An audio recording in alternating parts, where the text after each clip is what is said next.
Welcome back to pixelprojectradio, the video game discussions podcast where we do deep dives on all of our favorite games and some of yours too. Today, we have something a little different. A special production from PPR. One of my favorite podcasts is Stuff You Should Know. And every year at Halloween, and on Christmas too, but we're talking about Halloween today, they do a special episode where they read a scary story or two. It's always no ads, no self-promotion, no commercial breaks. It's just a little special treat, a bonus episode to get everybody into the holiday spirit. I pitched this idea to Ben last year when Ben was still on the show, and he thought it sounded like a great idea. And we did a recording. We had a lot of fun. So this year I wanted to do it again. Maybe make it a yearly thing. Who knows?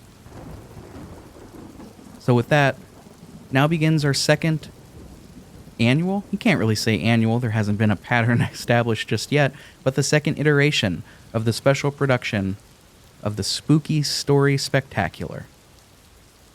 This year, I'll be reading a short story by the author Philip K. Dick. Many of you might know him from his very famous book, Do Androids Dream of Electric Sheep, inspired such science fiction movies as Blade Runner and Minority Report, among others. He's mostly a sci-fi writer, but some of his short stories especially have some real terror and dredge to them. And this one, it's no exception. The story I'll be reading today is The Hanging Stranger. It's about a man named Ed. Ed is a man who is very practical, and when he sees something wrong, he tries to fix it. But one day he sees something strange, a little too strange, and is perplexed that nobody else seems to take much notice of it. Without further ado, sit down, get comfortable, get your favorite treat, dim the lights, turn up the fire, and we'll dive into the story of The Hanging Stranger by Philip K. Dick.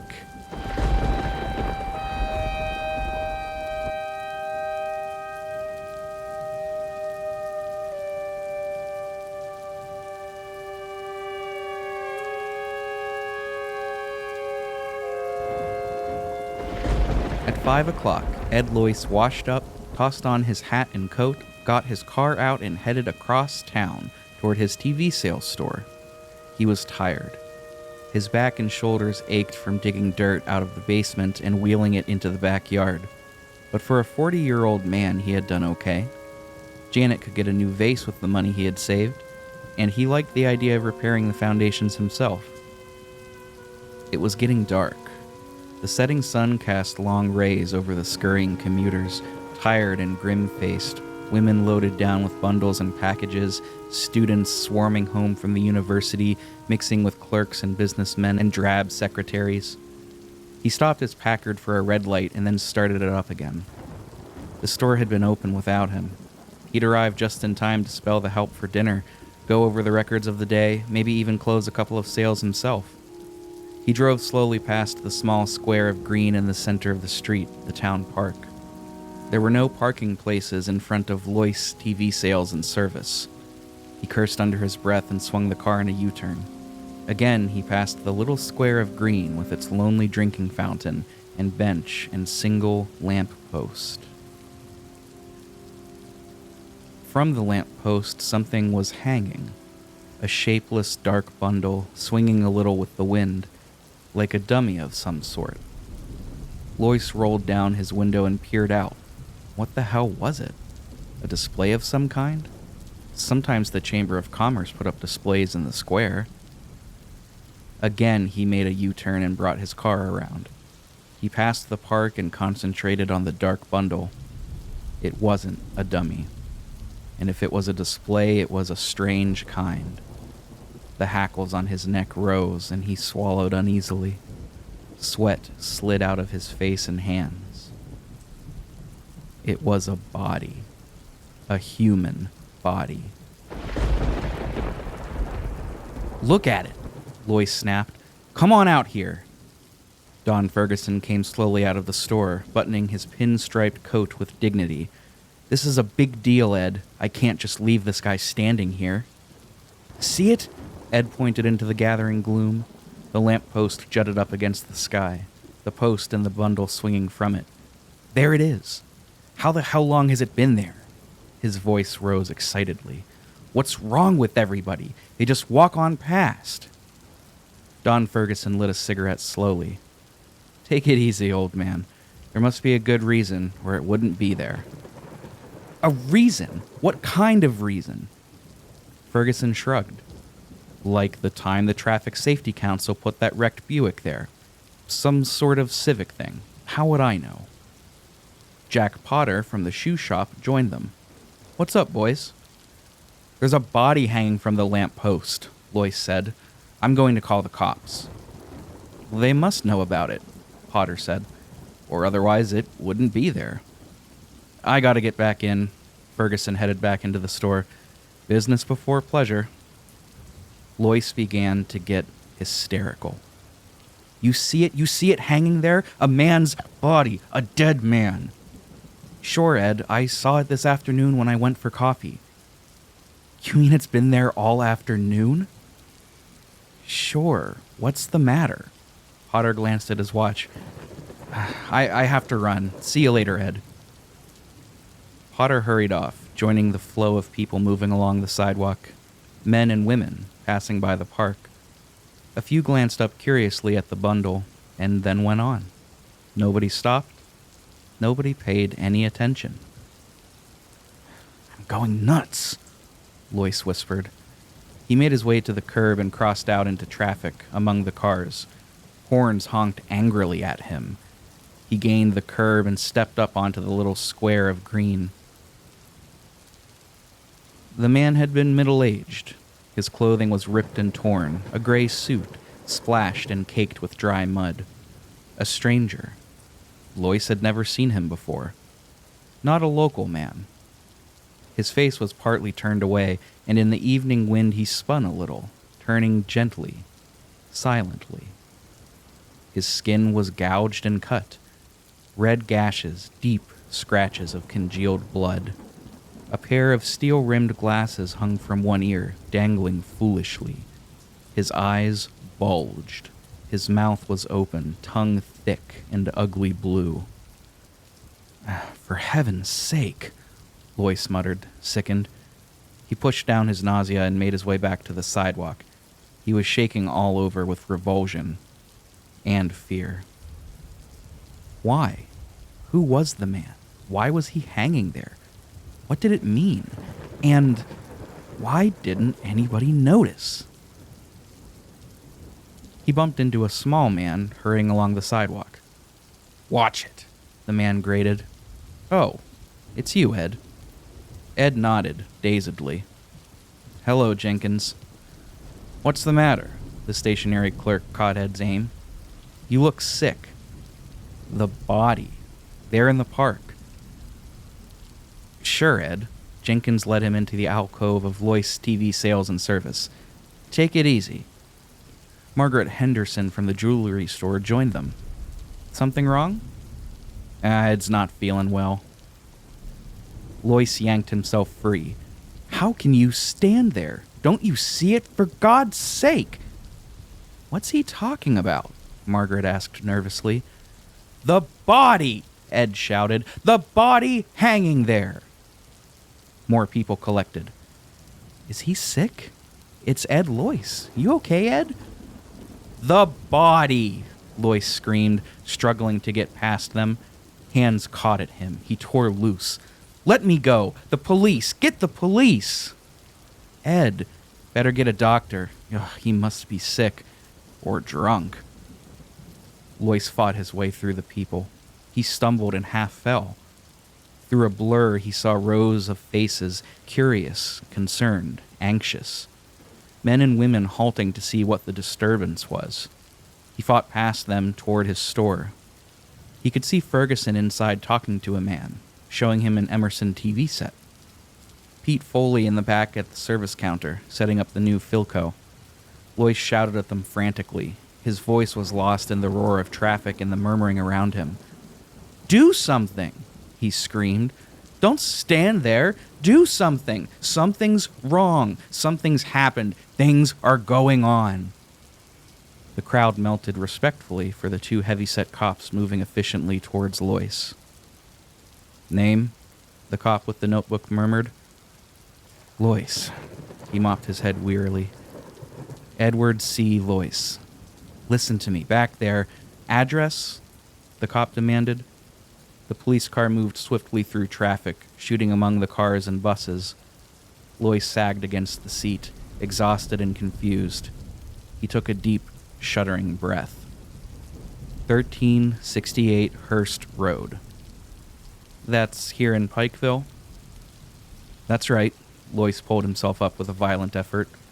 "Listen to me. Back there. In the square, hanging from the lamppost. Where were you today?" the cop behind the wheel demanded. "Where?" Lois echoed. "You weren't in your shop, were you?" "No." He shook his head. "No, I was home, down in the basement." "In the basement. Digging. A new foundation. Getting out the dirt to pour a cement frame. Why? What has that got to do with... Was anybody else down there with you?" "No. My wife was downtown. My kids were at school." Lois looked from one heavy-set cop to the other.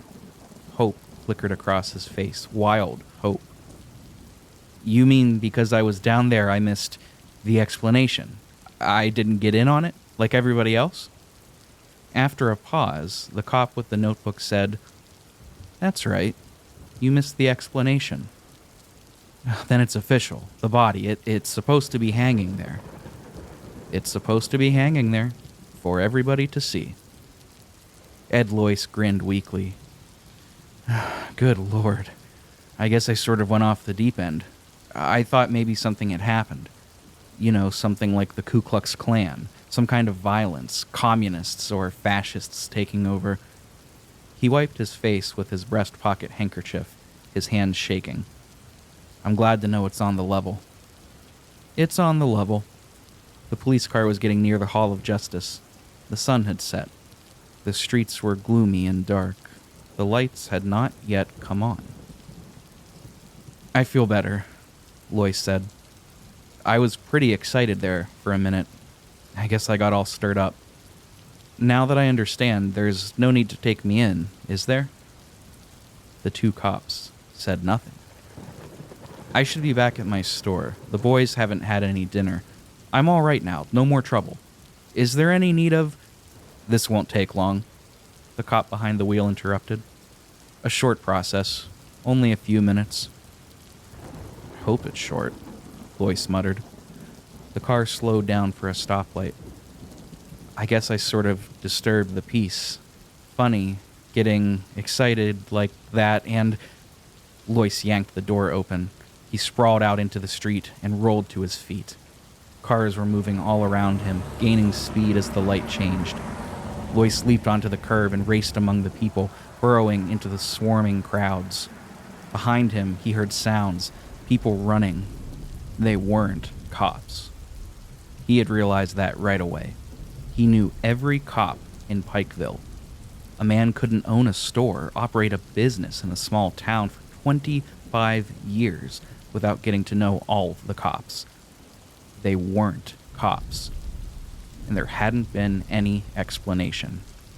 Potter, Ferguson, Jenkins, none of them knew why it was there. They didn't know. They didn't care. That was the strange part. Lois ducked into a hardware store. He raced towards the back, past the startled clerks and customers, into the shipping room and through the back door. He tripped over a garbage can and ran up a flight of concrete steps. He climbed over a fence and jumped down on the other side, gasping, panting. There was no sound behind him. He had got away. He was at the entrance of an alley, dark and strewn with boards and ruined boxes and tires. He could see the street at the far end. A streetlight wavered and came on. Men and women, stores, neon signs, cars, and to his right, the police station. He was close, terribly close. Past the loading platform of a grocery store rose the white concrete side of the Hall of Justice. Barred windows. The police antenna. A great concrete wall rising up in the darkness. A bad place for him to be near. He was too close. He had to keep moving, get farther away from them. Them. Lois moved cautiously down the alley. Beyond the police station was the city hall, the old-fashioned yellow structure of wood and gilded brass and broad cement steps. He could see the endless rows of offices, dark windows, the cedars of beds of flowers on each side of the entrance, and something else. Above the city hall was a patch of darkness, a cone of gloom denser than the surrounding night. A prism of black that spread out and was lost onto the sky. He listened. Good God, he could hear something. Something that made him struggle frantically to close his ears, his mind to shut out the sound. A buzzing. A distant, muted hum, like a great swarm of bees. Lois gazed up, rigid with horror. The splotch of darkness hanging over the city hall, darkness so thick it seemed almost solid. In the vortex, something moved. Flickering shapes, things descending from the sky, pausing momentarily above the city hall, fluttering over it in a dense swarm and then dropping silently onto the roof. Shapes. Fluttering shapes from the sky. From the crack of darkness that hung above him, he was seeing them. For a long time, Lois watched, crouched behind a sagging fence in a pool of scummy water. They were landing, coming down in groups, landing on the roof of City Hall and disappearing inside. They had wings, like giant insects of some kind. They flew and fluttered and came to rest, and then crawled crab fashion, sideways, across the roof and into the building. He was sickened and fascinated. Cold night wind blew around him and he shuddered. He was tired, dazed with shock. On the front steps of the city hall were men, standing here and there, groups of men coming out of the building and halting for a moment before going on. Were there more of them? It didn't seem possible. What he saw descending from the black chasm weren't men. They were alien, from some other world, some other dimension. Sliding through this slit, this break in the shell of the universe, entering through this gap, winged insects from another realm of being. On the steps of the city hall, a group of men broke up. A few more moved toward a waiting car. One of the remaining shapes started to re-enter the city hall. It changed its mind and turned to follow the others. Lois closed his eyes in horror. His senses reeled. He hung on tight, clutching at the sagging fence. The shape, the man shape, had abruptly fluttered up and flapped after the others. It flew to the sidewalk and came to rest among them. Pseudo-men. Imitation men. Insects with ability to disguise themselves as men. Like other insects familiar to Earth. Protective coloration. Mimicry. Lois pulled himself away. He got slowly to his feet. It was night. The alley was totally dark. But maybe they could see in the dark. Maybe darkness made no difference to them. He left the alley cautiously and moved out onto the street. Men and women flowed past, but not so many now. At the bus stops stood waiting groups.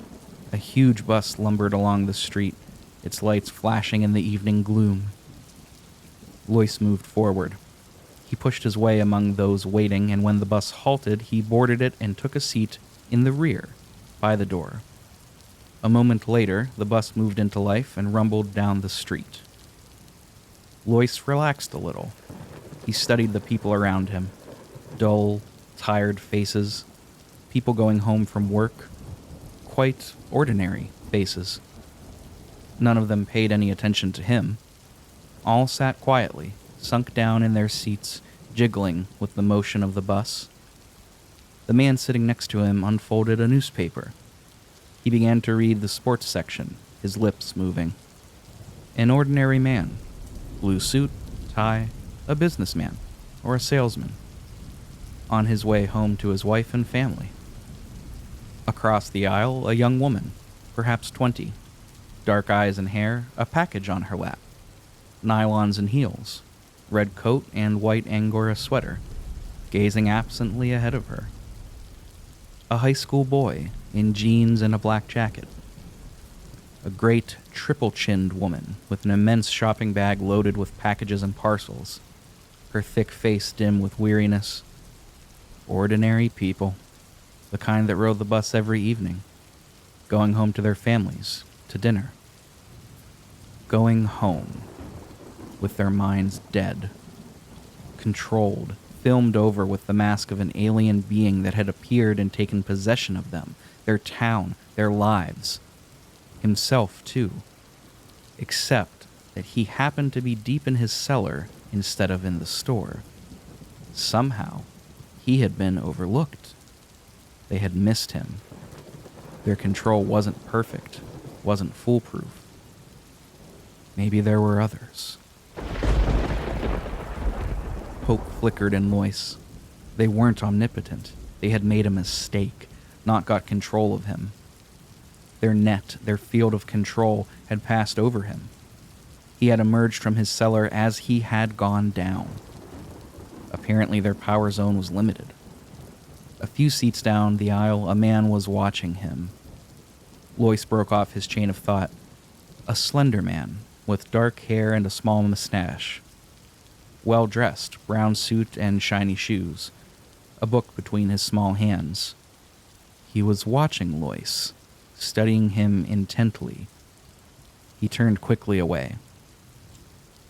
Lois tensed.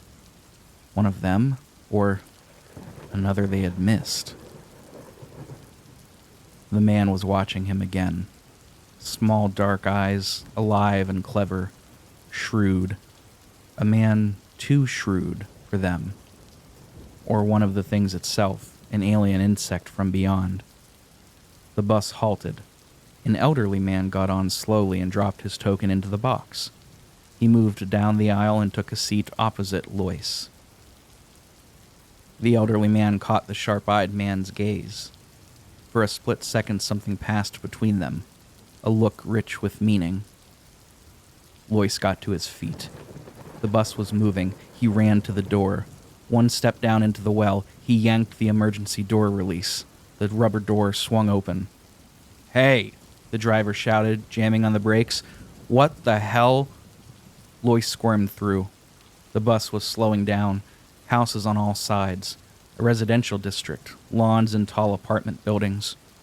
Behind him, the bright-eyed man had leapt up. The elderly man was also on his feet. They were coming after him. Lois leaped. He hit the pavement with terrific force and rolled against the curb. Pain lapped over him. Pain and a vast tide of blackness. Desperately, he fought it off. He struggled to his knees and then slid down again. The bus had stopped. People were getting off. Lois groped around him. His fingers closed over something. A rock, lying in the gutter. He crawled to his feet, grunting with pain. A shape loomed before him. A man. The bright-eyed man with the book. Lois kicked. The man gasped and fell. Lois brought the rock down. The man screamed and tried to roll away. "Stop! For God's sake, listen!" He struck again. A hideous crunching sound. The man's voice cut off and dissolved in a bubbling wail. Lois scrambled up and back. The others were there now, all around him. He ran, awkwardly, down the sidewalk, up a driveway. None of them followed him. They had stopped and were bending over the inert body of the man with the book, the bright-eyed man who had come after him. Had he made a mistake? But it was too late to worry about that. He had to get out, away from them, out of Pikeville, beyond the crack of darkness, the rent between their world and his. Ed, Janet Loyce backed away nervously. What is it? What? Ed Loyce slammed the door behind him and came into the living room. Pull down the shades, quick. Janet moved toward the window. But, do as I say. Who else is here besides you? Nobody, just the twins. They're upstairs in their room.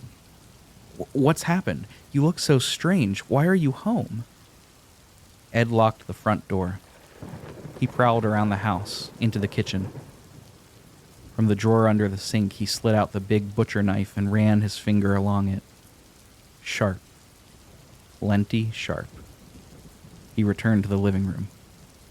Listen to me, he said. I don't have much time. They know I escaped, and they'll be looking for me. Escaped?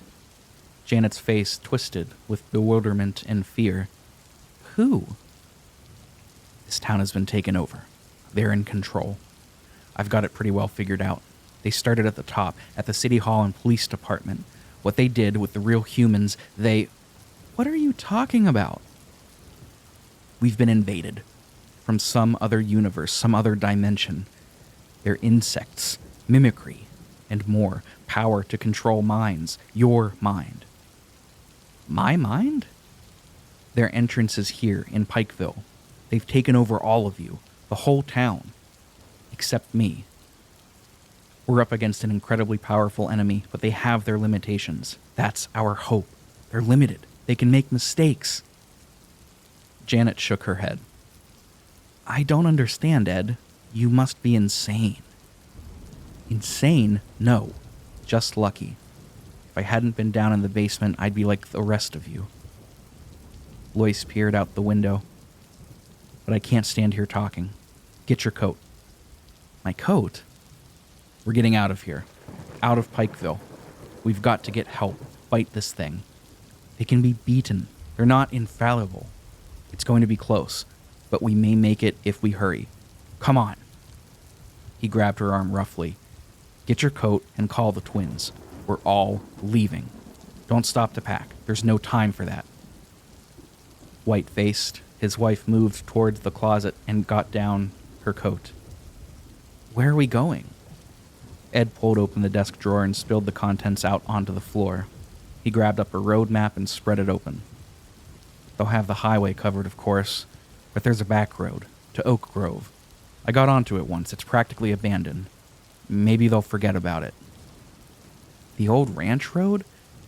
Good Lord, it's completely closed. Nobody's supposed to drive over it. I know. Ed thrust the map grimly into his coat. That's our best chance. Now call down the twins and let's get going. Your car is full of gas, isn't it? Janet was dazed. The Chevy? I had filled it up yesterday afternoon. Janet moved towards the stairs. Ed, Call the twins. Ed unlocked the front door and peered out. Nothing stirred. No sign of life. All right so far. Come on downstairs, Janet called in a wavering voice. We're going out for a while. Now? Tommy's voice came down. Hurry up, Ed barked. Get down here, both of you. Tommy appeared at the top of the stairs. I was doing my homework. We're starting fractions. Miss Parker says if we don't get this done, you can forget about fractions. Ed grabbed his son as he came down the stairs and propelled him towards the door. Where's Jim? He's coming. Jim started slowly down the stairs. What's up, Dad? We're going for a ride. A ride? Where? Ed turned to Janet. We'll leave the lights on. And the TV set, go turn it on. He pushed her toward the set, so they'll think we're still... He heard the buzz. And dropped instantly, the long butcher knife out. Sickened, he saw it coming down the stairs at him, wings a blur of motion as it aimed itself. It still bore a vague resemblance to Jimmy. It was small, a baby one. A brief glimpse, the thing hurtling at him, cold, multi-lensed, inhuman eyes. Wings, body still clothed in yellow t-shirt and jeans, the mimic outline still stamped on it. a strange half-turn of its body as it reached him. What was it doing? A stinger. Lois stabbed wildly at it. It retreated, buzzing frantically.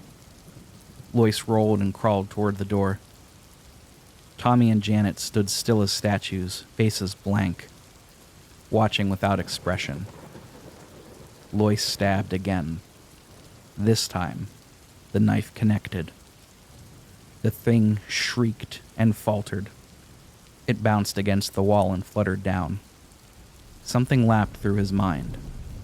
A wall of force, energy, an alien mind probing into him. He was suddenly paralyzed. The mind entered his own, touched against him briefly, shockingly. An utter alien presence settling over him. And then it flickered out as the thing collapsed in a broken heap on the rug. It was dead. He turned it over with his foot. It was an insect, a fly of some kind. Yellow t-shirt, jeans. His son Jimmy. He closed his mind tight. It was too late to think about that. Savagely, he scooped up his knife and headed toward the door. Janet and Tommy stood stone still, neither of them moving. The car was out. He'd never get through. They'd be waiting for him. It was 10 miles on foot. 10 long miles over rough ground, gullies and open fields and hills of uncut forest. He'd have to go alone.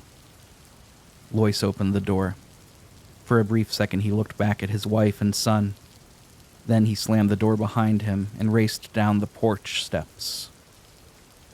A moment later he was on his way, hurrying swiftly through the darkness toward the edge of town.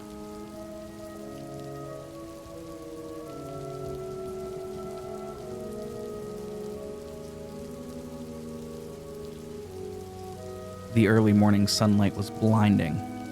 Lois halted, gasping for breath, swaying back and forth. Sweat ran down in his eyes. His clothing was torn, shredded by the brush and thorns through which he had crawled 10 miles, on his hands and knees. Crawling, creeping through the night. His shoes were mud-caked.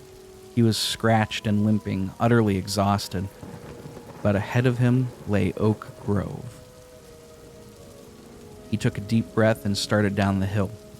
Twice he stumbled and fell, picking himself up and trudging on. His ears rang. Everything receded and wavered. But he was there. He had got out, away from Pikeville. A farmer in a field gaped at him. From a house, a young woman watched in wonder. Lois reached the road and turned onto it. Ahead of him was a gasoline station and a drive-in. A couple of trucks, some chickens pecking in the dirt, a dog tied with a string.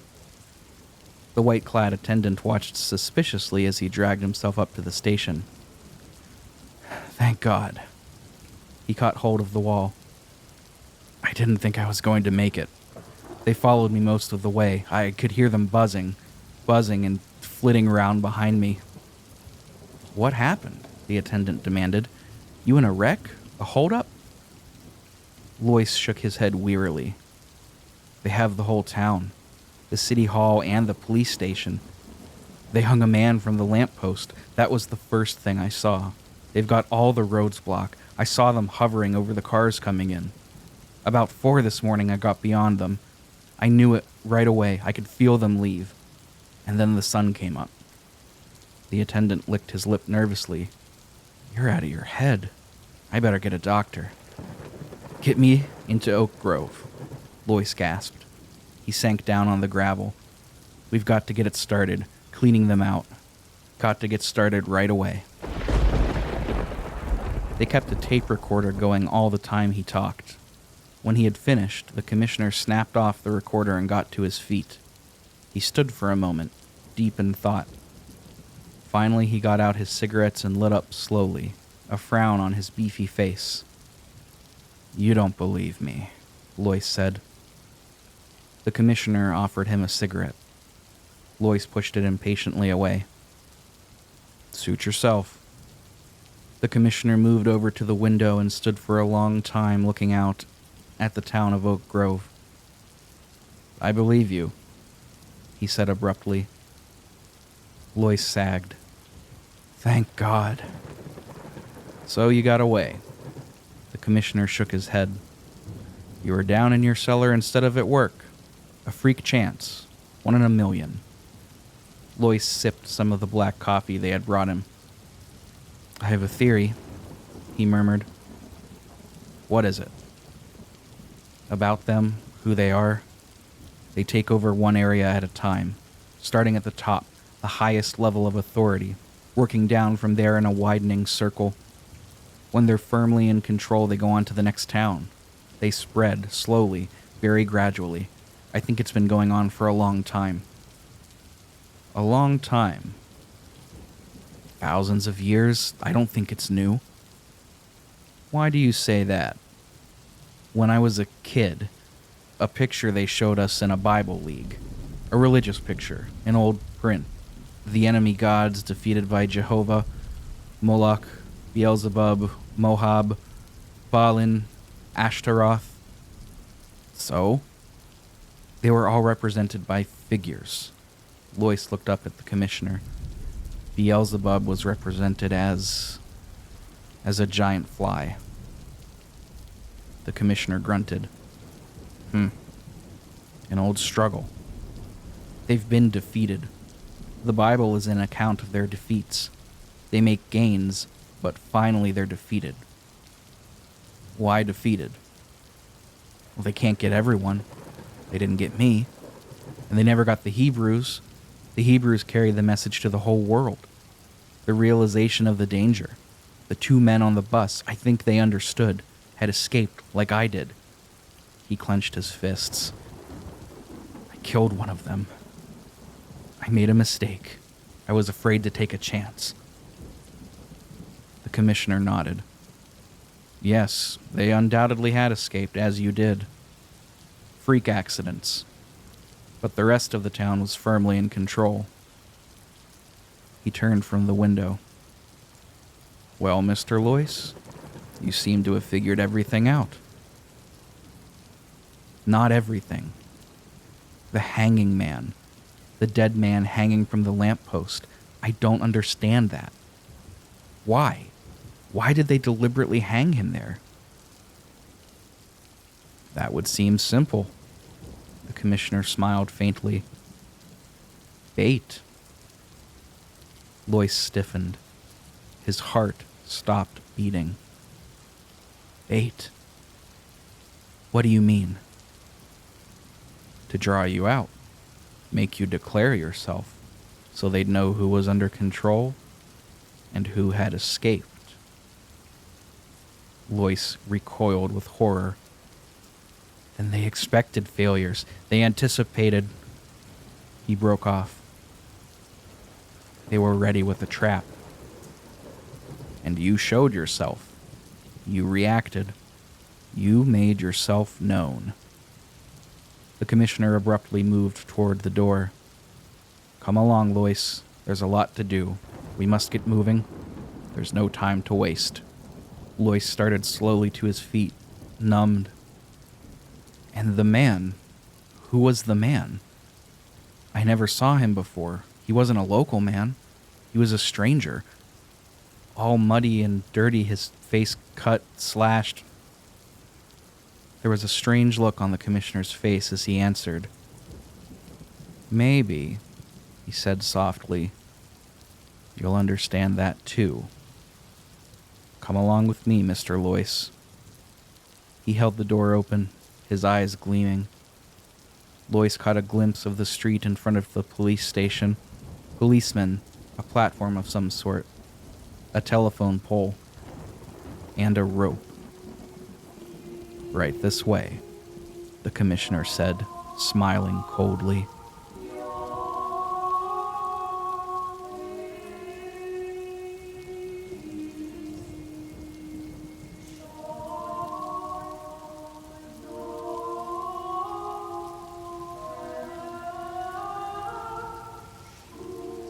As the sun set, The vice president of the Oak Grove Merchants Bank came up out of the vault, through the heavy time locks, put on his hat and coat, and hurried outside onto the sidewalk.